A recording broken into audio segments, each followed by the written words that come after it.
The following is a presentation of iRacing on PTR TV. We'd like to thank all of our channel partners for their support.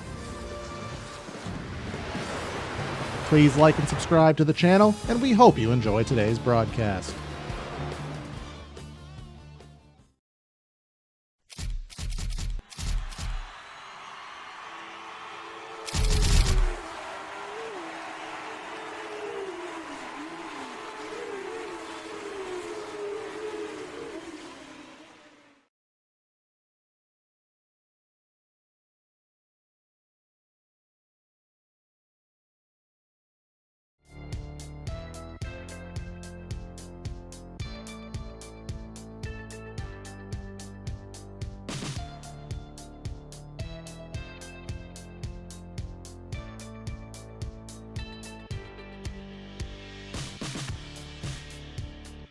Closer and closer to the playoffs as the 2025 season hits approximately its halfway point. The Area Truck Series has seen a multitude of different winners, some domination, some up-and-comers to the top of the pylon, and of course, our heavy hitters getting the wins week after week. Mercurio is in his groove, but Sebastian Marin has been taking a lot of the crowns here as of late, and what will happen here today at Kansas, which is deemed one of the best tracks currently on the NASCAR circuit. All these answers will be figured out in a matter of moments here as we start today's coverage off here on PTR TV of the Area Truck Series. Race number 10 is what we have here this evening, and we are racing at the Kansas Speedway for 120 laps. I want to thank everyone for tuning in here and spending a Tuesday night with us here. Going to be a little bit different here today at the top of the booth because Brad had to take the week off for stuff, and it's going to be Andre Dirt Groundbush here, as we call him here, and then of course myself, Corey Silva, in the production truck, pushing all the buttons and giving you the play-by-play here. So Andre, I know you don't know these guys, but you do know Truck Series and you do know Kansas, and this is certainly going to be a very chaotic, probably pack-style race I'm reckoning we're going to have tonight. Yeah, it's really going to be a tale of two races. When the tires are fresh and it's early on in the race, you're going to see a lot of pack racing. Like you said, the draft is going to be strong, the field is going to be close together. Then the tire wear is going to set in, and you're going to see the drivers start to move around the track, migrate around, try different lanes. We'll see a little bit of separation, and it is going to be a little bit of a conservation game. See if you can save your tires, be good on the long run. That is very valuable here at Kansas, and it is one of my favorite ovals, not only on the service, but in real life, so definitely looking forward to it. And you can see here we are in the twilight lighting here as things do turn their way into a night event here, as we're about 8 o'clock here sim time at May 10th is our virtual date. So this will be a night race, adding to the grip level and adding to the speeds and adding to, kind of adding some inches to Superman's cape there, as these drivers will feel over the course of the evening. Let's go over our point standings here. Again, race number 9 in the season here. Well, that is what we've concluded here at Dover Speedway last week. Mercurio starting to pull away upwards of nearly a 50-point lead, 48 to be specific, over Conrath.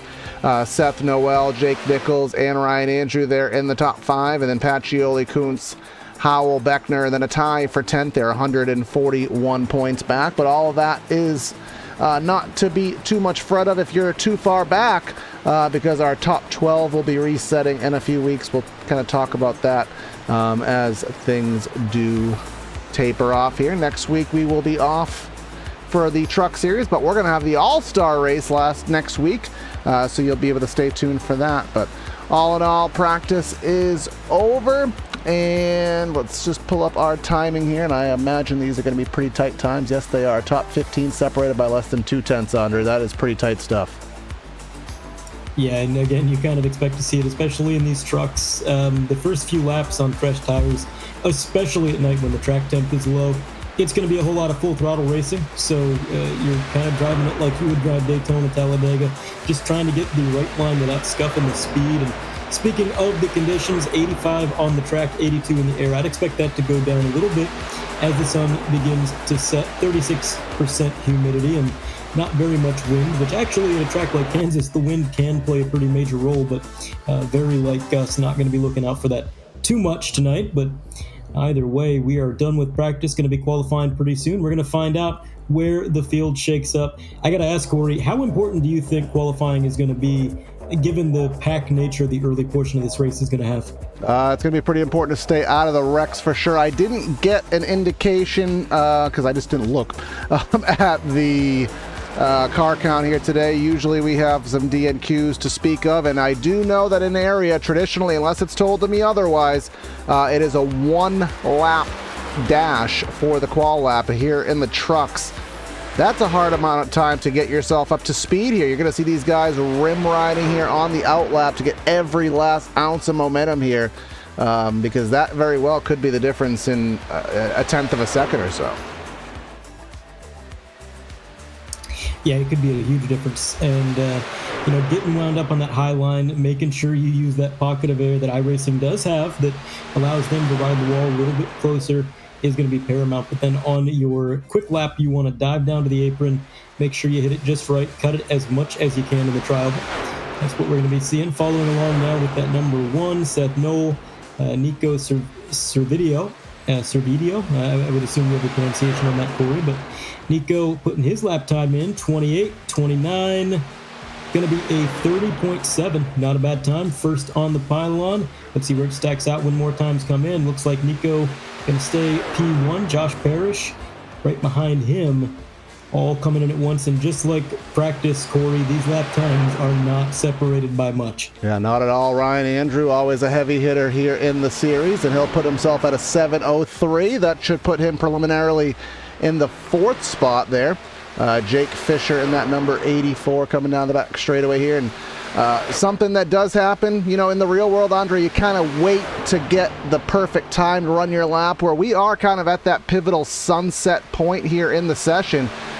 I would imagine these guys will probably want to wait as late as possible, because even that 1 degree gain of track temp, or 1 degree loss, I suppose, of track temp could be paramount there as Jake Fisher goes P3. Yeah, it doesn't sound like much, but it does affect the lap times, especially when it's a game of inches. Everybody's this close together. Every little change in conditions is going to matter. And iRacing has, over the years, reduced the amount of grip you get from cold temperatures and how much you lose when it's sunny. They have toned it down a little bit. But even today on the most modern build, it is still very, very important. Probably more so than in real life even. So you got to pay attention to the weather. This is not a qualifying session that really gives you too much wiggle room. I mean, I do know some guys on iRacing, they like to keep an eye on the temp, keep an eye on the clouds, and they'll go out when they think it's ideal. But these guys only had 5 minutes to go out there and put a lap down. So kind of forcing their hand as Preston is going to put his lap time in 30.724. Well, I thought it was a good one. That just shows how tight the times are all the way back there. Travis Beckner, our flagman at Hendry County Motorsports Park, one of the series sponsors. What can he muster? That's a good lap. It's going to put him right in the thick of things in the 4th spot, so that'll help him on his efforts here. We got Peyton Howell. He's just starting his lap. We'll have plenty of time to get it off. Who else do we got? We got David Weishart. Again, a lot of these guys, as I said, going for that last second lap. Here's our points leader, Brian Mercurio there. And he's going to try to take that Rebel Rabbit Seltzer F-150. He's going to put it P9, not as high as he usually is, but I'm sure he'll work himself up there. Here comes Peyton off turn 4. And it looks like it's going to be a 30.735 for Peyton Howell. And again, 1/10 off. Not a bad lap time, but when everybody this close together, it can really put you down the pylon. Weishart going to be a 30.667, so a little bit closer to the top of the pylon for him. Bryce Senesac is going to be putting in his time in that 09 machine. Nobody has had anything for Jonathan Evans since he took the top of the pylon. He has remained there just a few hundredths of a second. We'll see what Bryce has in store. 30.750. So the 26 going to keep his position on pole provisionally. 22 seconds remaining. So whoever has not put in a time, the time is running out. Yeah, and I'm just looking here at our timing there, Andre. Usually we start 43. We have 45. So our admin will let us know in a jiffy, or a Skippy, depending on your choice of peanut butter there, who is going to be the DNQ here. We will have a lot of penalties to go over here. Andre, you'll recognize this from other series we've had. They kind of do their own points system here in regards to incidents, and different precedents get set based on who's at fault by the admin calls. And as you get more incident points, essentially you get penalties. Therefore, we have a bunch of EOLs to speak of, and well, that'll certainly throw. Actually, you know what? I'm already talking about it. Let's just go over it right now, as a matter of fact. So, a lengthy list. End of lines, we have Diedrich, Beckner, Danny Ware, Josh Ballier, Tanner Bethea, and Gabe Herschel. And then Ricky Springer is going to get the drive-through, which could be approximately, yeah, I mean, that could throw him a lap down, but definitely a lot of issues these guys have had that they'll have to pay the price for tonight. And it is worth mentioning, I do believe we had more cars attempt to qualify than we have slots in the race. So there is going to be some go-homers today, as a lot of drivers showing up for Kansas. Not surprising. Obviously, area a very popular league, and Kansas a very popular track. I think every time this track rolls around on any schedule, be it the official schedule or a league schedule, people come out of the woodwork, man. They love this place, and for good reason. A ton of fun to be had here, but qualifying is sort of getting their warm-up laps in, just a little bit of a last-minute refresher, see what they can pick up, see what they can learn. But I think these guys already know everything there is to know. It's going to be more about the execution for. You mentioned, staying out of the trouble. If you qualify well, you're ahead of the trouble. It's going to be like a plate race. If you put your car in a good position and you're really vigilant, you've got good spatial awareness, you know where everybody is, that's going to be a huge advantage. It's not so much knowing how to drive the track, it's knowing how to drive around everybody else. So, going to be interesting. And I remember back in the day, Corey, you would call races like that, I think, deceptively boring. For the driver, they're wide open, they're on the wheel, but there's so much going on around them that they almost have to force themselves to stay focused.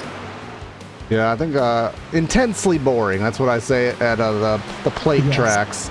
And it might be a little bit more difficult to pull that one off here today, based on how narrow this track is comparatively.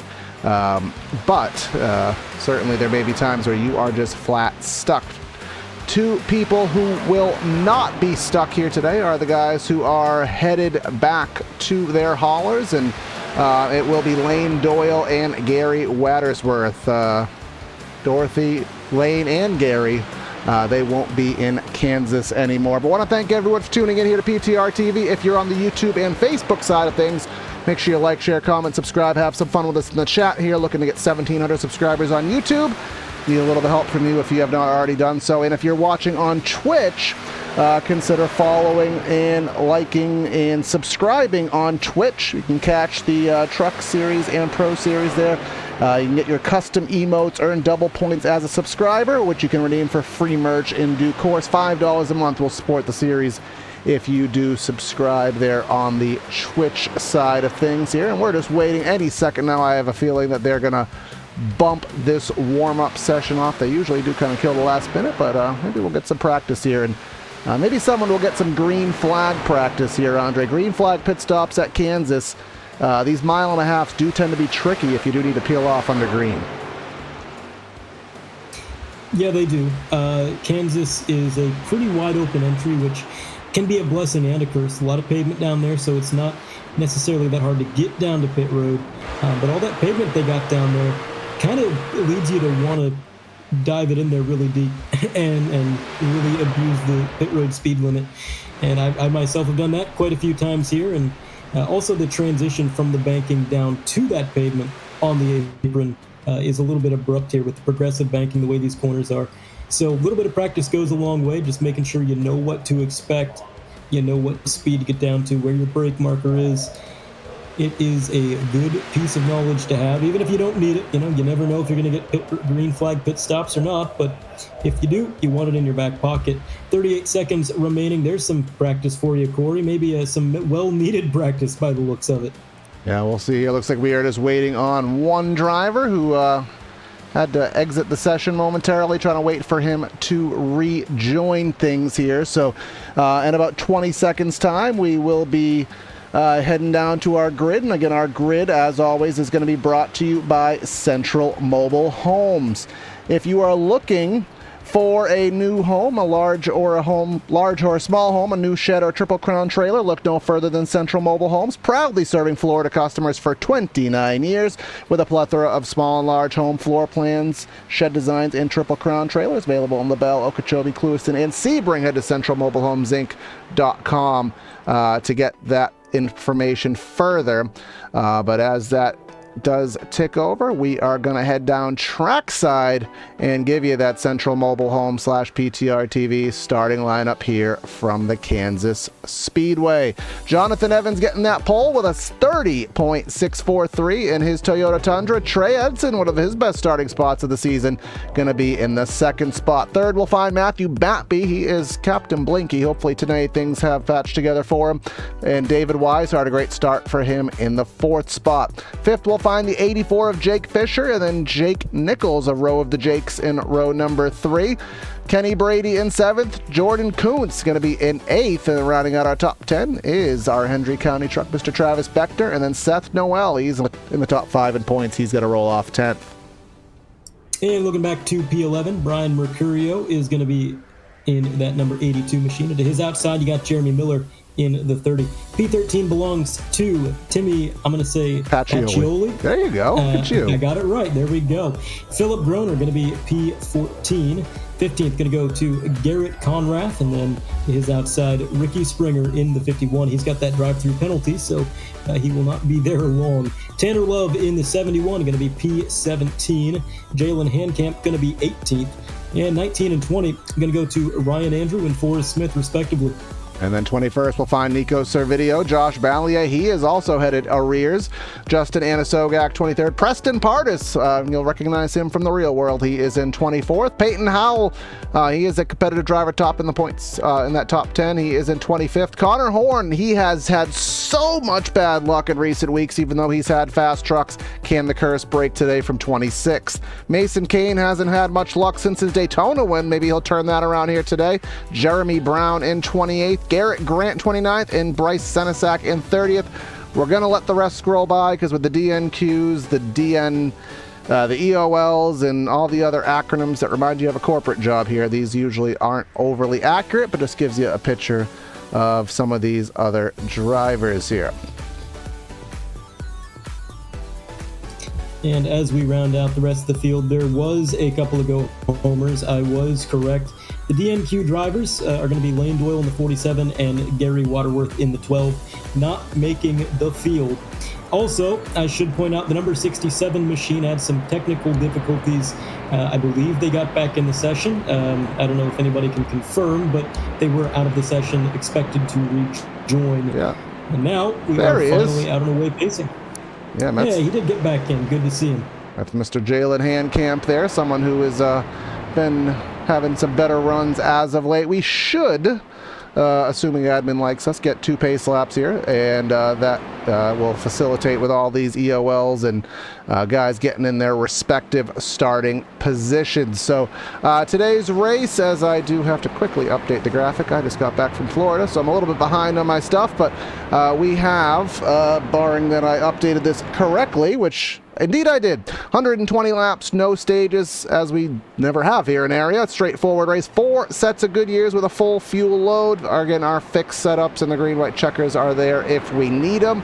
Using our always 100% accurate Andre knowledge of fuel runs here, as I guess Matthew Batby's connection still is a little bit rough. I'm going to say around 60 laps, 55, 60 laps on fuel, so... But I feel like they're going to want the tires before that Sunoco race fuel runs out.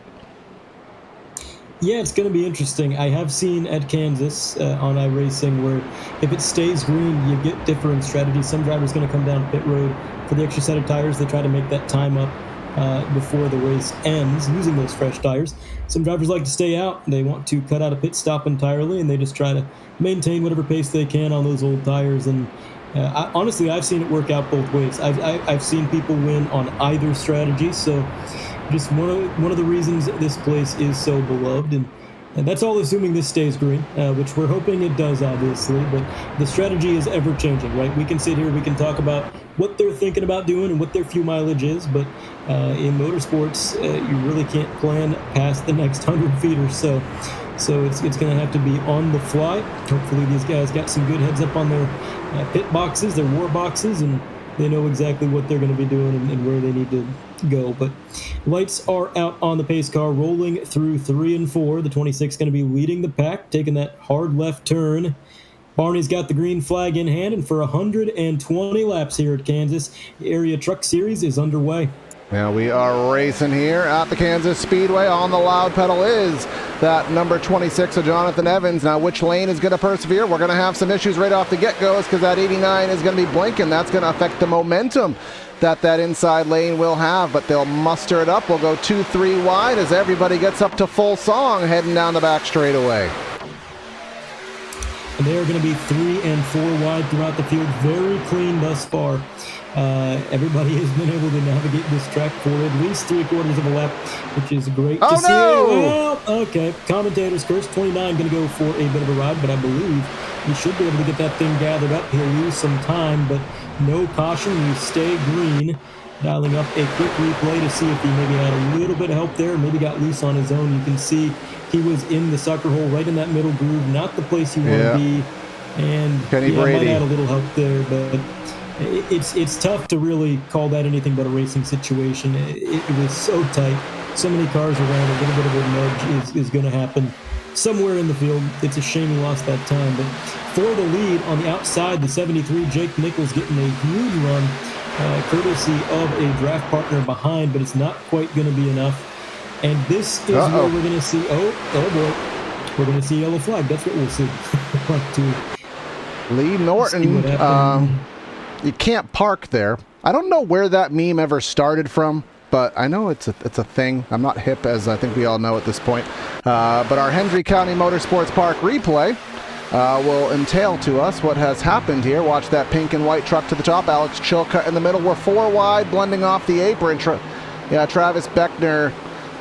Admin's going to have a fun time on that one, and I'm glad I'm not them. Because ultimately we were 3 wide, and then coming off the flat, Andre, a lot of drivers will use that apron on the front stretch, and there's no rule saying that you have to give a guy space when he blends back up, but inevitably you do, and when you're 3 wide, there's not much space for it.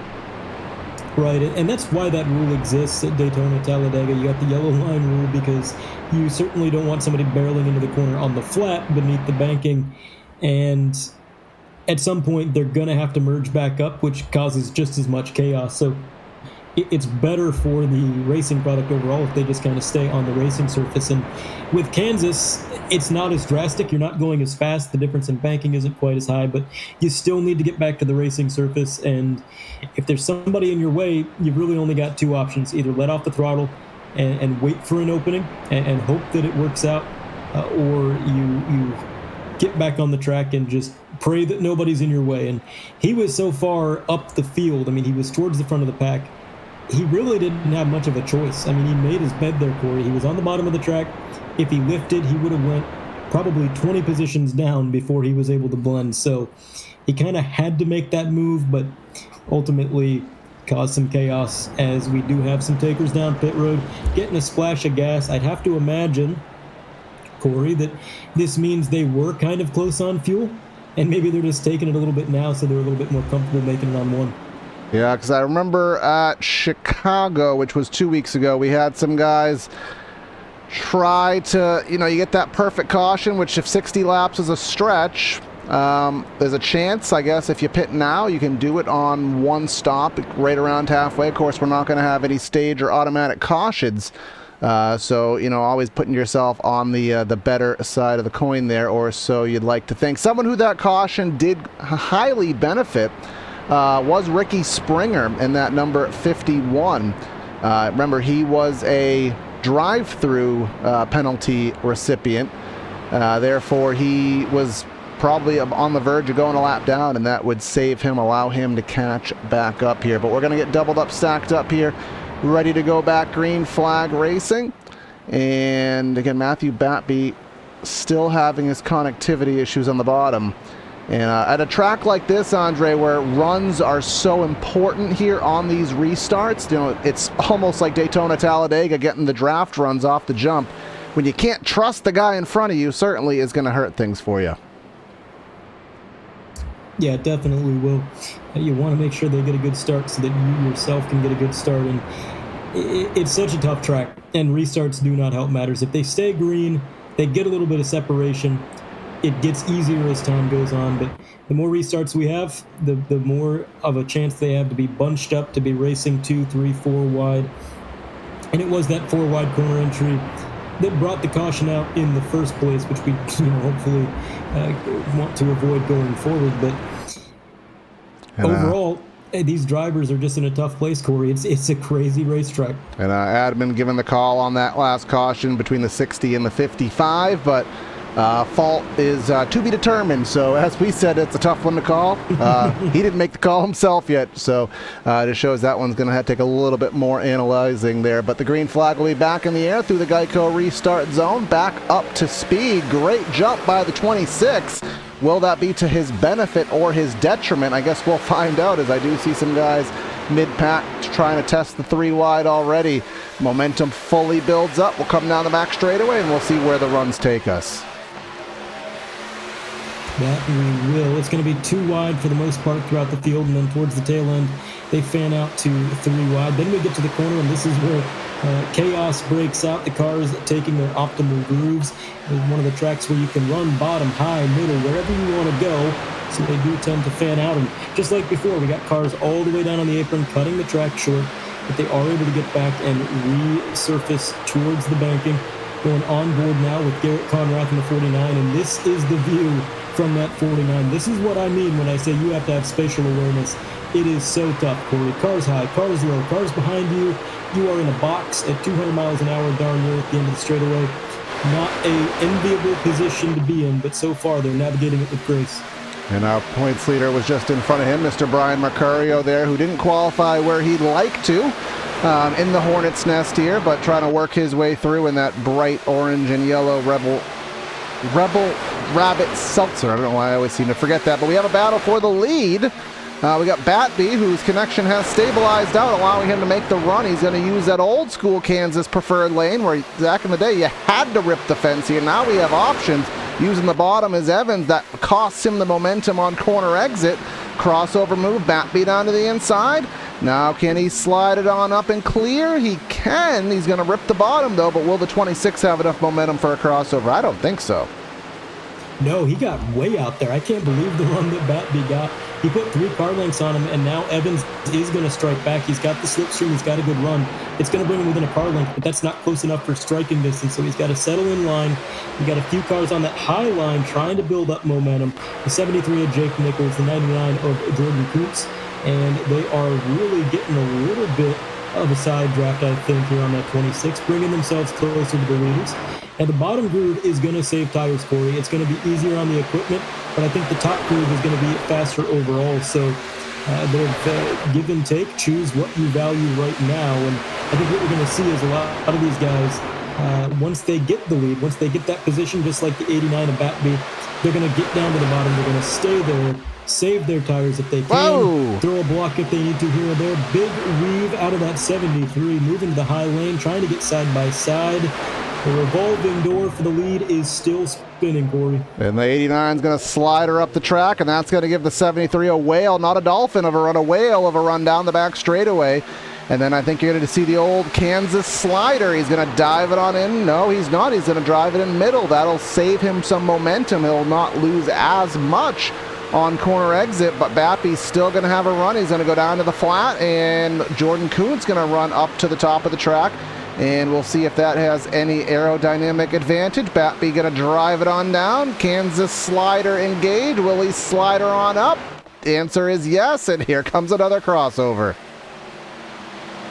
Yeah, they are really going back and forth. This is a great battle for the lead. showing off the speed differential between the two lanes. And it seems to me, Corey, like using that high lane and then driving down the banking before the straightaway is the preferred line. That's where you're going to get the huge runs, just like what Batby just did, and try to get the lead back.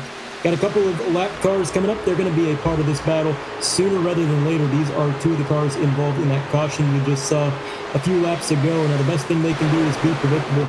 They're going to get down to the bottom of the straightaway, best place they can be. Good job by those back markers there with the wounded horses, but the leader's doing a good job as well getting around them. Kind of single filed them out, and I'll tell you what, that was a bit of a saving grace for the 73.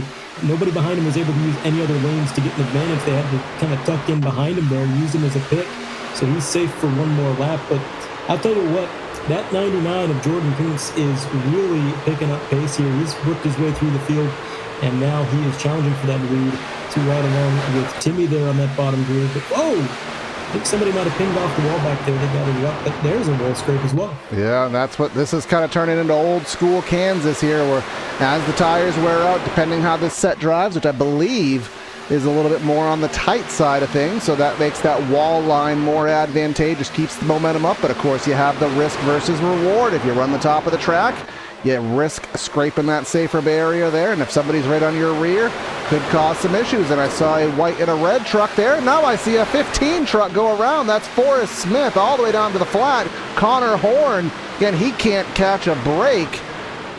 He might be able to catch COVID or a flu, but he can't catch a break here in any of these races lately. Let's see what happened on replay.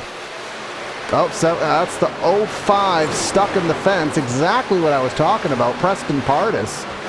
And I don't see how Connor Horn got in that, but we'll just get about one or two more brief looks at this. Mainly because I just like when I'm right about something, and it's easy to hit the wall, and then right on cue, he's in the wall. Yeah, and it's honestly, I'm not even sure there was any contact that got that 15 starting to spin. I think he was a little bit loose to begin with, and then contact was made. And Corey, am I seeing things, or did they add moderate rollover physics to these trucks? Because it looked like that 15 was trying to get up in the air a couple times while it was becoming a Beyblade. Okay. It wasn't in the release notes, but neither was 3D Grass at the Nordschleife, and it's there. So maybe, just maybe here. But either way, pit stops here, lap 17 for the majority, if not all of the field, coming down this time by, and we're with 4 sets of Goodyears on the wall. Do you want to put one on? I'll probably say the answer is yes now, but I also wouldn't be surprised if we have a little bit of a mixed bag on the strategy side. Yeah, it would not surprise me. We'll keep an eye on the jack stands and just kind of get a general idea what these drivers are going to do. I'm seeing a lot of right sides go up. Again, I believe they have 4 sets behind the wall, so that is more than enough to make it through the race, but not if you're frivolous with them. So I'm seeing a lot of left sides go up as well. So a few drivers taking 4, but a couple drivers taking 2, I noticed, and that is going to be a huge advantage as Casey Lakatos stayed out, I believe. Yeah, he is going to... He does his normal thing. He always drives through the pits. I don't know if it's just because he wants a clear pit road, if he wants the TV time, because of course he has the channel on his hood. But he usually always does this here, so I expect him to pit, but maybe he won't. Maybe he's going for the track position. I guess we'll find out in a matter of moments. He doesn't appear to be pitting, so maybe Casey, he's pulling for that track position card. So as he comes off of 4, squeak, squeak, squeak. No, he's staying on the track. Casey's going for the W. He wants the win. But I do want to get some of our shout-outs underway here today. And, that's actually been updated here. Our replays have been brought to you by Hendry County Motorsports Park. Racing is back at Hendry County. You can join them Saturday, May 24th if you're watching us live. See the $1,000 to win street stocks, Cruiser late models, and more. Tickets are $20 for adults, kids age 5 and under get in free, and you can bring your family to the track with a pack of 4 tickets for $25. Racing at the southernmost dirt track in America in Clewiston, Florida, off U.S. Highway 27. You can go to HendryCounty.com and most likely see Mr. Travis Beckner waving the flag there in that number 28 truck. He is currently running in a position that they're of the 28th spot Mr. Travis is, but still a lot of time to be had in this event. Yeah, we're only going to be about 20 laps in when we take this green flag. So 100 laps remaining, plenty of time to get things sorted out. But so far, a lot of contenders still in it. I'm keeping my eye on that 99. Jordan Kuntz looks like he's got a lot of pace. He's just kind of being patient. Looks like he's being real picky about the opportunities he has to make moves. And sometimes that's what it takes, being smart about it. Other than that, I mean, the 73, a lot of these front runners showing that they have what it takes to take the lead. Although anybody who's taken the lead has given it back up at some point, it's tough to keep. But green flag back out underway. That number 50 gets a great jump on the outside. No wheel spin from Casey Lakatos. He is going to lead them down into turn one. But on those older tires, Corey, not a lot you can do. You can see right to that third lane he goes, losing 1, 2, 3, 4, 5, now 6 positions. Not an enviable situation as he is stuck on that high line. Contact into the wall. Oh no, That's gonna be another Pacioli! yellow. What's our chat is not going to be happy about that, because What's on Tap is one of our best viewers here on the channel. And Pacioli, I don't see too much damage to that automobile. But let's see what happened here. 80, actually, he may have stemmed that one, actually, so can't be too bad at us about that one. Can't be commentator's curse because we weren't talking about it, but let's get one more perspective. I mean, of course, Lakatos in it, so naturally you'd want to blame him because he had the older tires here, but watch that black and white truck in the middle, that blue truck to the right side of the screen. Yeah, he just door slammed him up. I think he didn't even know he was there.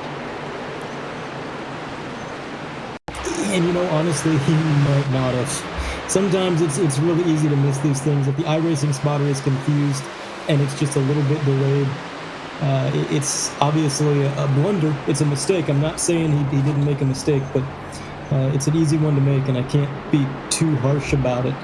And the 50, it's a shame for him, but it's one of those situations you're never really going to gain a lot. You know, everybody behind you takes tires. You're up there on old ones. It's a tough situation to be in, and there's really not a lot that you can do with it, right? You can kind of get to that outside groove or to the bottom and just hope that they work their way around you. And the thing is, there's a lot of trucks in this race, and there's a lot of aggression, so he put himself in a risky situation. Unfortunately, had to pay the debt. Yeah, certainly the case. Timmy did go a lap down, but again, just looking at that truck aesthetically here, doesn't appear too bad. I could see some crinkle on that right side, but he did lose a lap. But I have a feeling here he'll probably get a free pass at some juncture in the last next 80, just under 100 laps that we have left. But Jake Nichols has the lead right now, and Kuntz, Fisher, Mercurio up to 4th, Jonathan Evans back to 5th after he led some laps here. So things starting to shake on up here. Speaking of shaking up, actually hot sauce and shaking up, I guess you technically have to shake the bottle, so that I will call that a segue. Head over to rickshotsauce.com for some of the best hot sauces made locally in South Florida. You can try the Lokahatchee Classic, Golden Garlic, Palm Beach Pineapple, or South Beach Heat. You can follow the Rick's Hot Sauce Rookie of the Year battle in the Area Cup Series, see which driver will take home that $100 prize. They're on Monday nights on the IDK Player YouTube channel, but we are on 1 to green. Everybody is going to get ready to go, and we'll try this one more again. And an update on the 86. We're getting word in our ear that he had about 9 minutes of damage. So not terminal, but also not ideal. I would expect him to be back out on track at some point, but at this point, it'll be a salvage job, just trying to maybe overtake any drivers who later DNF in the race or capitalize on points where we can. But unfortunate way for his night to go. There's going to be winners and there's going to be losers in pack racing, Corey, and sometimes Lady Luck just does not smile upon you. Yeah, specifically the damage model side of things here. Like, again, we're not someone who, paints iRacing like the perfect little kid it is.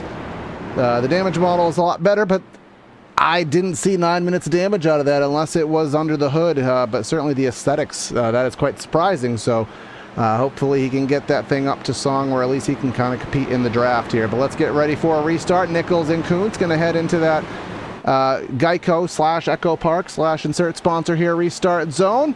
And very late in the boxes, everybody here. This is going to be a really, really bunched up battle in the Turner number one. Turner number one.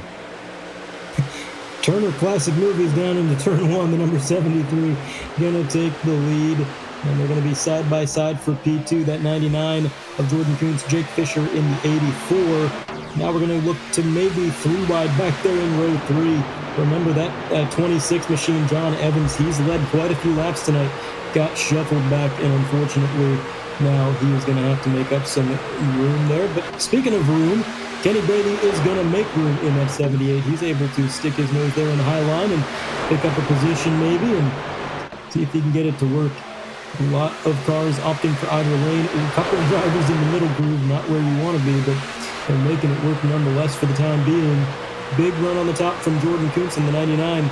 84 going to duck it down low. So far, Jake Nichols in the 73 able to maintain his lead. It's been a revolving door thus far, but if somebody can just get out and break away, it'll be a big surprise because the draft is a huge deal here.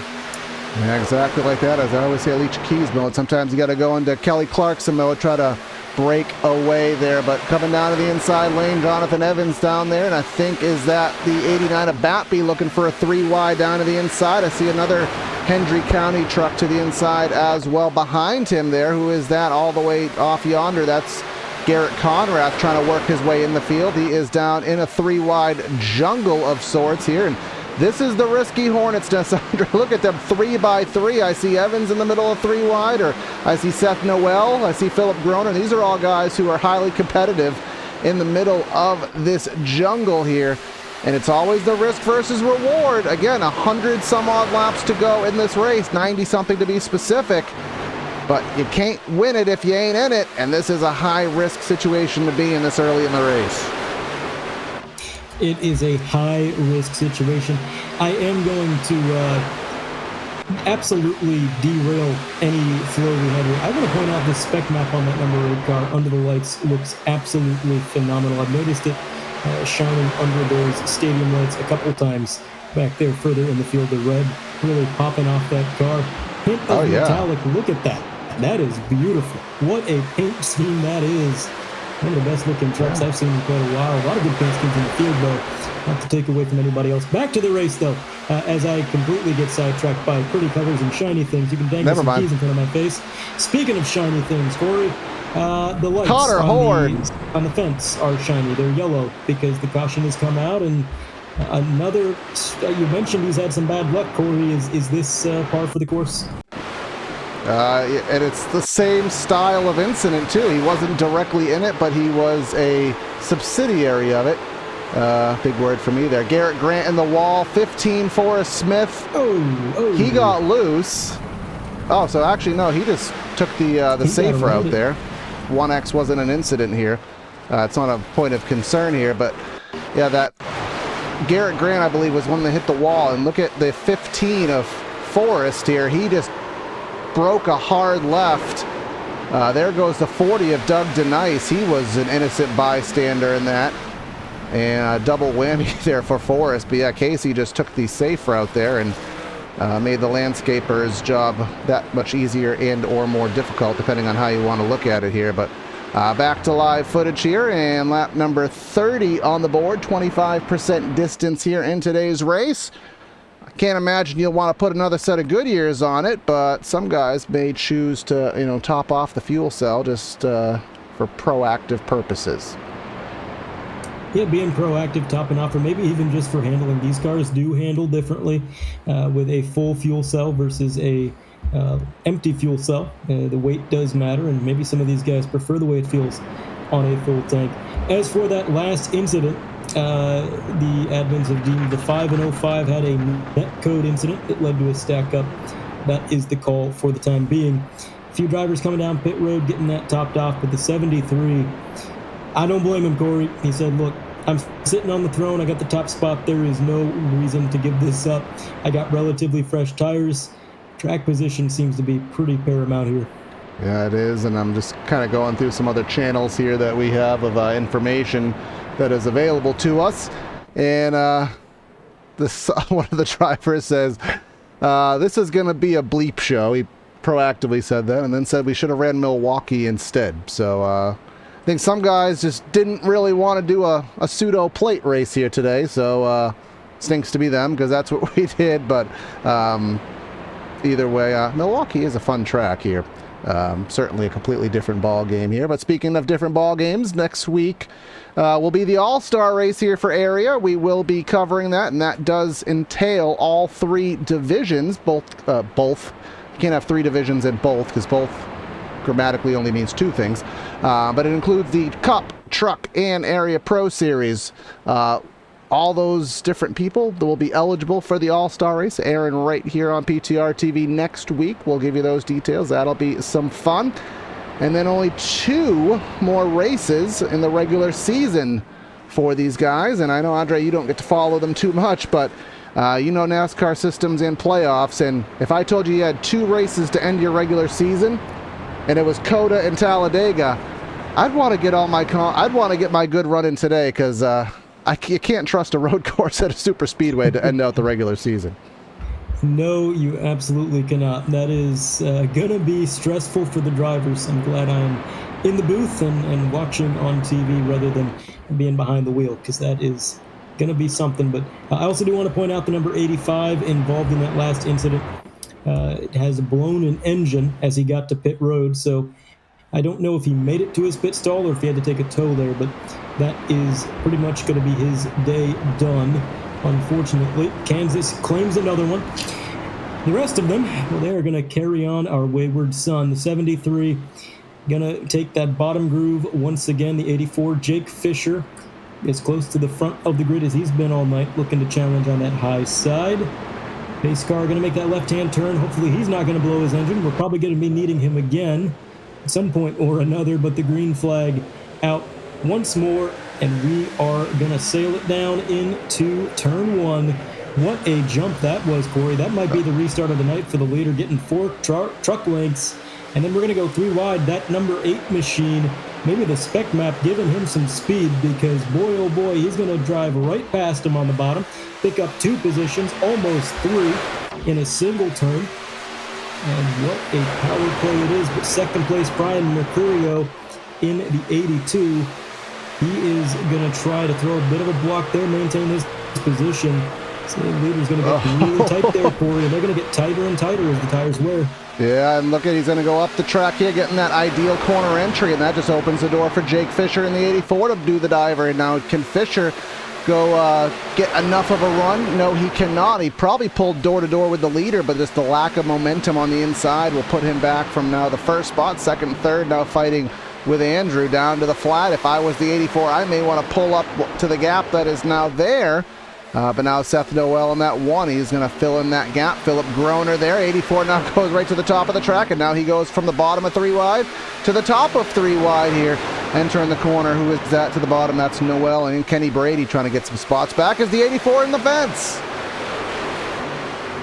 He got in the fence, but he's able to keep it under control. Just lost a little bit of momentum.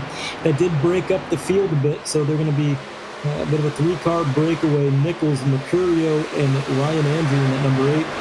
It's not going to be a breakaway for very long. These cars behind are still in drafting distance, so they're going to get there in no time. 3 wide further back in the pack. These guys are just not sparing an inch. They are making moves when they are available. And they're not thinking too hard about whether or not they want to. They see that door open, they step through. And sometimes that's what it takes. I mean, you can't blame these guys for being optimistic here, Corey, because if you're in the mid-pack, that is where the incidents are going to be. You know you're in the danger zone, as it's a little bit dangerous. 51 into the wall, causing a bit of an accordion effect there. Oh, but you want to make the passes, you want to get further up the grid so you can get out of these situations. Ryan Swan. Hustling and bustling. Ryan Swan, just you're talking about power plays. Well, that was definitely a check into the boards there from the 20 into the 51, or Ricky Springer. Remember Springer trying to recover from that drive-through penalty to start the race, but luckily that was able to evade any further issues there. As he falls back, Jordan Kuntz there. You see Alex Chilcutt, he was in the shot. He was in that first caution of the race, and Again, they're still going hot and heavy. Matthew Batby, remember he started third, but he's been having his connectivity issues. Peyton Howell, 52. He needs to get up there. He needs to preserve his point standings, but doing that from the 19th, 20th position surely ain't going to pay too many favors for him. No, that it will not. They are getting down to about two still wide contact. For the most part. Ryan Swan. Contact. It seems like that car is getting away from him a little bit there. Again, fixed setups. Everybody's dealing with the same conditions, but damage and bending the mechanical components here can affect handling, and it does accumulate, so it could be that he got into the wall there. The 26 continuing to drop through the field. The 13 just a little bit off base on the high line, and some heads-up driving by the 31, Mason Kane, able to get out of the throttle and avoid any sort of incident there. Number 20 way down to that white line as they continue that stack up above him. He saw them checking up. He saw the issues up there. He said, nope, I'm going to go to the bottom. I'm going to get ahead of this. And that he did. Ryan Swan able to pick up yet another one on the board as we are finally, Corey, starting to get a little bit single filed out, getting a little bit of separation. How big of a sigh of relief do you think some of these drivers are taking right now? Well, I think it's a sigh of relief, but it's also kind of a are you happy with where you ended up kind of situation, because now passing comes at a premium here. Trey Edson here, looking at him in that 19, he started up front, relegated back to the 9th spot. But now that kind of the high lane is becoming, as they call OP, it is the OP lane, it's the overpowering lane. Are you happy with where you ended up? If you're Brian Mercurio, I'm going to say yes. If you're Ryan Andrew, I'm going to say yes. But if you're a Seth Noel or a Kenny Brady, a Jake Fisher, namely, who lost a bunch of spots during that sequence, he's stuck back in 8th now, maybe with a little bit of damage, potentially, and an exponentially harder time making passes. Yeah, it does get more difficult as time goes by. This is a track, though, where even on worn tires, if you get a good enough run into the corner, you can kind of dive to the bottom and throw sliders on people if it gets to that point. But we're only on lap 42 out of 120. There's a lot of race left to run, so I don't think you're going to see a lot of these guys doing that quite yet. Battling it out for 3rd place, the number 8 in that top lane, but the 29 just making that bottom work. I mean, he just blew by the number 8. He's going to get side by side. Does he have fresh tires? Yes, he does. 12 laps on that set versus 25. That is an eternity in Goodyear years. So he is going to be blowing by. Goodyear's cubed there, I suppose. And just look at the stopwatch. Even while making these passes, his last lap was 0.3 of a second faster than the majority of the field, and Ryan Swan is out there running Mach 26 right there with a 7-second lap. That is just connectivity issues there that should even out. But new leader, that 29 of David Weishart, doing some pretty impressive things here. Again, pulling that alt tire strat there off of Low Racing, Slaughter Sim Racing, Season 1 Cup champion. I have known David Weishart for, I'd say, the better part of 8 or 9 years, racing with him in a series called the Rivalry Racing League. We covered that in 2017, 2018 here on the channel. He's raced with me in a Skippy League, so I've known David Weishart for quite some time. Fun seeing him doing well here. And if this race does air out, Andre, and it's a big if, it turns into a situation where everybody has plenty of tires here today. And if you don't take them, they sit there and waste. But if you do take them and you still have enough, maybe he has one last set than everybody else. But if they don't need it, he just might have set himself up for the end of the race. And that's what he's banking on, right? He's banking on the staying green. One more potential stop till the end. He'll have a set of tires waiting for him. And in the meantime, he can just drive away with these slightly better Goodyears, and it'll be a huge advantage. Now, the wrench in the plan will be if we do get a yellow flag later in the race, especially right at the very end. Let's say less than 15 to go, because everybody else is going to take tires. He may not have that set available to him at that point. So it's kind of cashing in your chips early and letting it ride. Hope that it works out. But speaking of hoping that it works out, this number 8 continuing to drop positions. He was as far up as 3rd. Now fighting for position with the number 20, doing what he can. Ryan Swan going to take that position and duck down in front of him. Almost thought there was going to be contact in that camera angle, but it was a deceptive angle.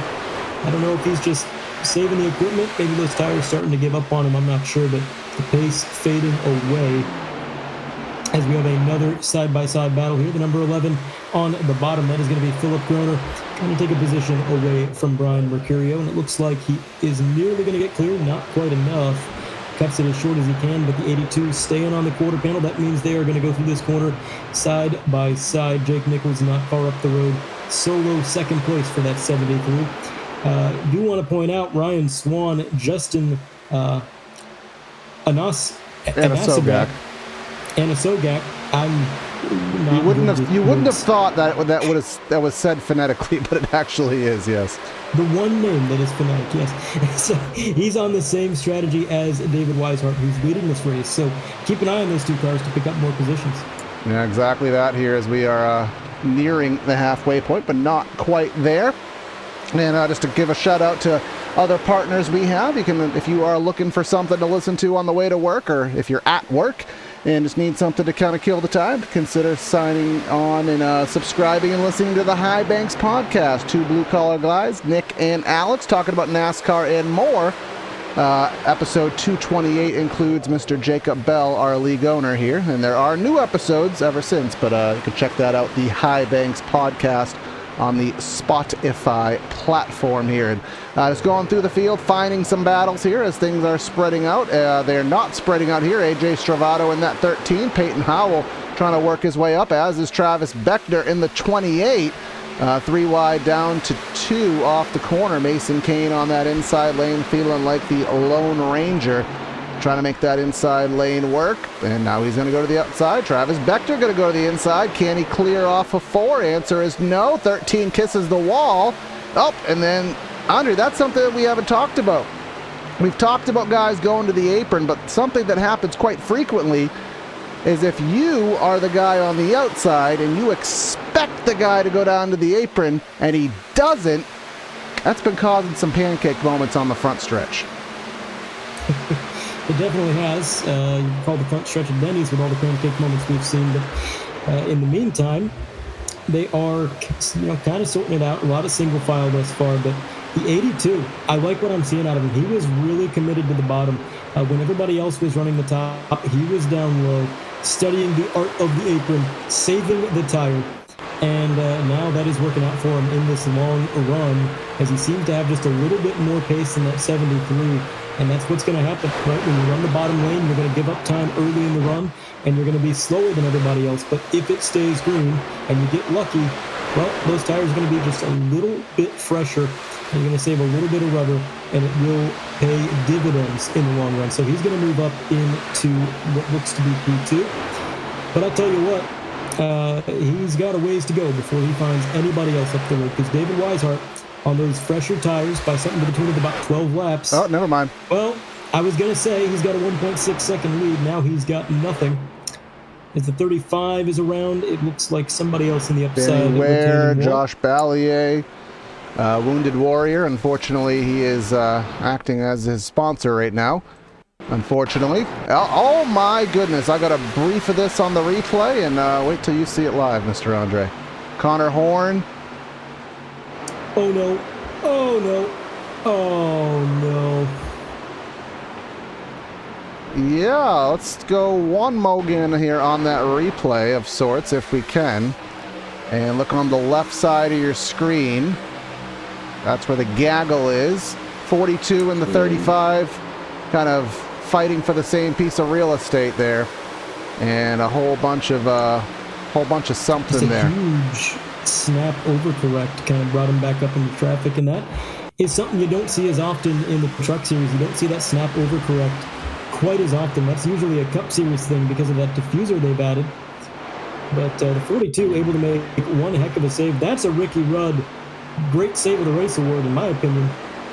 Able to keep that thing going, but not so lucky for the drivers behind. They are going to come down pit road. Can we give the Ricky Rudd Save of the Race award, though, to somebody who's involved in the incident creation? Does that nullify it at all? Well, we didn't make rules, but I suppose... I mean, we just decided that Pete Rose could be in the Hall of Fame for baseball, so anything goes. I mean, I'm all for that. But, I mean, that's a podcast topic. We don't have a podcast. We talk about it frequently. I used to have one here on the channel. It was called The Racer's Mind. But we don't have that anymore. But I guess it wouldn't be if we couldn't talk about baseball on The Racer's Mind. But either way, this is another caution. We are going to step aside here just for a one-off break here. And we will be back with you guys for the restart. So please stay with us.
And we're back here on PTR TV for 120 laps of the Kansas Speedway for the Area Truck Series after another caution. We're going to play the caution game later in the race, so we have not tallied the number. But either way, David Weishart, via the strategy call from a subsequent caution, has retained the lead through the pit stop cycle, and he'll keep the lead, and he'll get through that restart zone, get on the loud pedal with a jump. Green flag back in the air, and the Kansas shuffle as we flail off into turn number one. Yeah, they're going to be 3, then 2 wide behind. Weishart still leading the way for the time being. Nichols P2. All of that ground Mercurio made up is going to be taken away, falling back to P4 now. Seth Noel going to move up to P3 in that number 1 truck, rocking that bottom groove. And on the high line, 3 wide, that's 78, trying to sling it around, see if he can get a good run here. He's got the pace, but it's not quite going to be enough, so they're going to go down into this corner, still side by side. Big shot, actually, from Mercurio to the back bumper of Nichols. Looked a little bit sketchy, but it gave him a good run into the corner. Let's see if he can use it.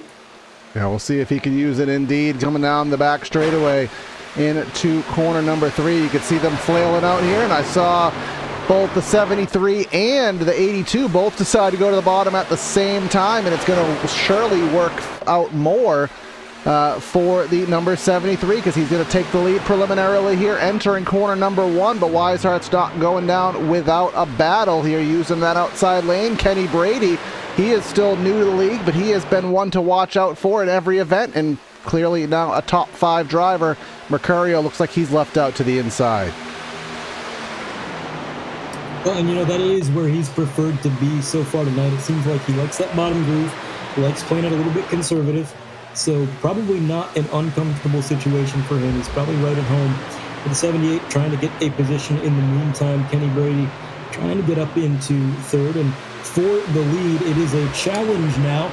David Weishart, Jake Nichols going to duke it out for that top spot on the podium, and that was pretty much exactly a situation that's going to throw a wrench into the strategy of Weishart, because now they've equaled out on tires and he's got one less set, so it's kind of taken away from his long-term plans. But we'll see if he can hold out nonetheless, as these two can't get away from each other. Corey, they're going to stay side by side, and the pole winner and early race leader, the 26, I'm going to steal your line, Corey. Alicia Keys mode, he has fallen way down through the running order. P11 now for that 26. It has been not quite the run you'd expect. I don't know if he's got some damage or maybe just not pushing too hard. Yeah, it's kind of, as you said, it's that fine line because you want to have the tires later in the run and you kind of expect that you might get a run, but as the race comes to an end, the odds of going green kind of lower and lower. If we can get maybe 25 laps in, maybe there's a chance this runs clean. We're still at a point here where we probably will need one more pit stop as we are now on the second half of the race. I think we took the green with about 65, 66 to go. So I'm imagining we'll need another pit stop. Could it be under green? I'm going to take a guess as to no, but you never know as here comes Mercurio and the 73 battling and blocking down the front straightaway all the way down to the flat. Mercurio stuck there on the flat. Everybody is going to ring around the fence here and see if Mercurio can fight the snake groove and make that inside lane work. Yeah, and it may not work right now. It may not be the fastest place to be, but if it stays green and we get a long run just like we did before, then again, it will pay off. And this time he's starting a lot closer to the front of the grid. So when it does start to pay off, he won't have to fight as hard to use that advantage and make up that time. He'll be right there to strike. So keep an eye on him for the long term. In the meantime, David Weishart showing that it wasn't just the tires that got him the lead. He definitely has the pace. He's able to hold on to the lead now that everything is stabled out. So not a bad drive so far tonight out of that number 29.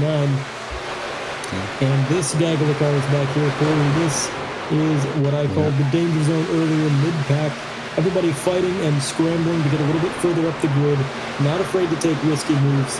And it has been the source of some frustration for the drivers, I'm sure. But I tell you what, they are doing, for what this track is, they're doing a phenomenal job. I cannot stress to the viewers at home how difficult Kansas is when you got a pack of trucks this big. Strength of field is really high tonight. These are some really talented drivers. And this track just showing why it has the reputation it does. It is not an easy place to navigate. Well, we'll asterisk that. It's an easy place to navigate until you get a full field of trucks out here of competitive drivers. I guess the same could be said about Talladega, because in a truck, this is kind of go flat, turn left, and then maybe about 20 laps in, and you start to crack the throttle. But doing it all 2-3 wide while crossing over, while worrying about what lines to run, and then getting aero tight, it certainly adds some entertainment into things here. And speaking of entertainment, you can add some life to your party this spring with Elite Entertainment. They're located in Boiling Springs, South Carolina. Elite Entertainment provides high-quality band production to entertain at any location, including karaoke, Singo, aka musical bingo, and more. You can check out the link in the description for more information on that. Elite Entertainment. And this race has been Elite Entertainment with what we've seen. And to add that entertainment, let's have a lead change, or at least a battle for the lead. Nichols on the bottom, Weishart up top, fighting for his life, and I imagine that'll bring Kenny Brady into the fray here in a matter of moments. It could be the 73 going to duck down to that bottom groove. He's going to have to throw one heck of a slider, but it's going to be tough. He doesn't really have any help. They've actually broken away a little bit. It's going to be 0.3 of a second the advantage over the cars behind these leaders, and the two leaders are bumper to bumper. So at Kansas, generally you do need a little bit of help. The draft is a huge advantage when it comes to making overtakes. But if you're on your own and it's just two cars battling it out, it is very, very difficult to overtake. So he's going to have to get a big run, maybe throw a slider if he wants to get the lead. And I'm fairly certain he does, Corey. I don't think this is a place where you want to ride behind anybody, because when you have clean air, it's like you're driving a completely different truck. The handling gets better.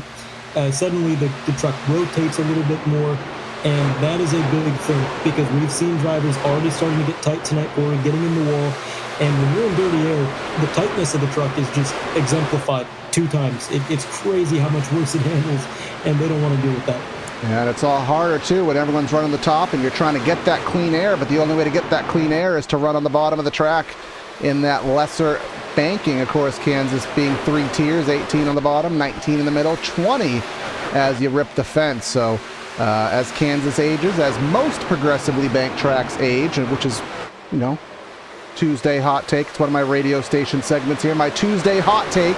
I hate progressively banked tracks because as they age, there's only one groove, and that's effectively the wall. So that's kind of how Kansas is becoming, even IRL, because when there's less grip, run where the banking is, and that's kind of why the top is so difficult. And when the only way to find grip is to run on less banking, we see how that creates the problems these guys are having.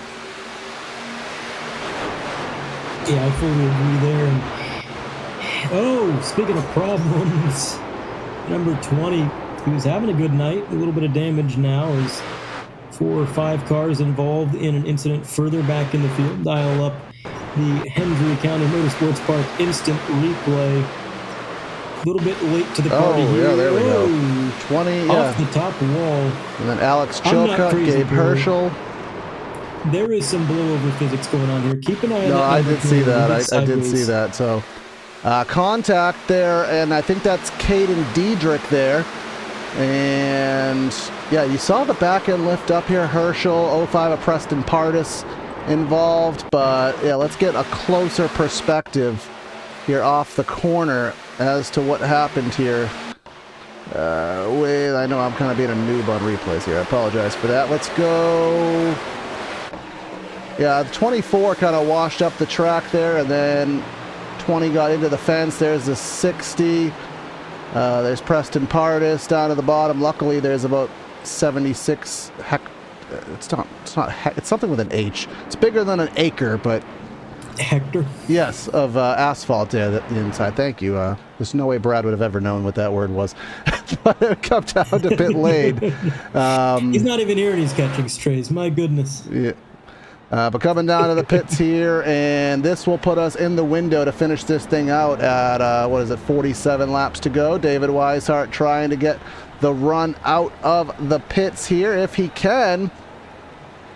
Let's see, Jack's drop. Is there some strategy calls being played? Diedrich is going to exit the pits first. He was involved in the caution, so he probably just drove right through the pits. Rocky Boyd being scored in second, I believe. Let's pull up our pit lane time pop-out here.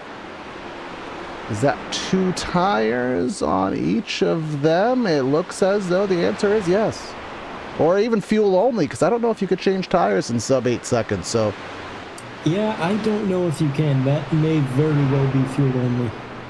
That is interesting if it is. Actually, Diedrich is on the flat here, so he is, maybe he sped, which I imagine he probably sped, which is why he is dropping back right now. A couple cautions ago, we missed the call on it. The 53, we saw that wreck with Connor Horn.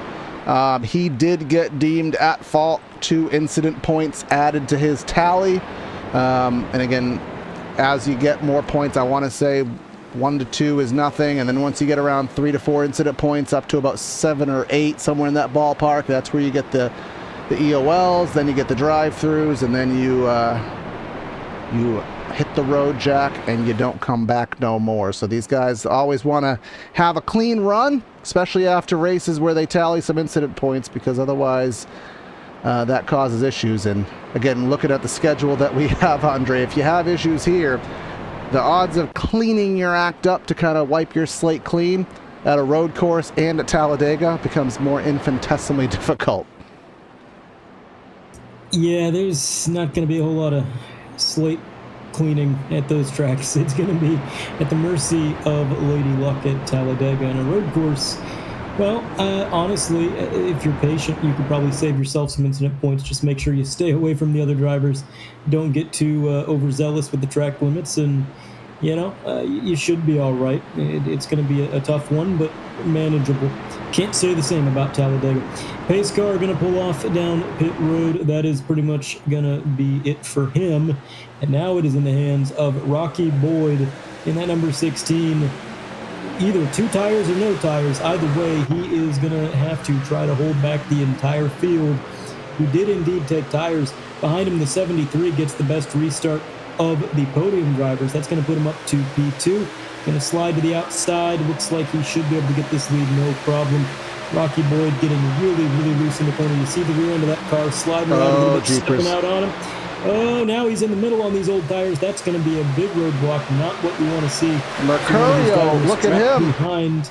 He got put in the worst spot in that. Now Brian Mercurio back to 12th spot. He was put in the middle there.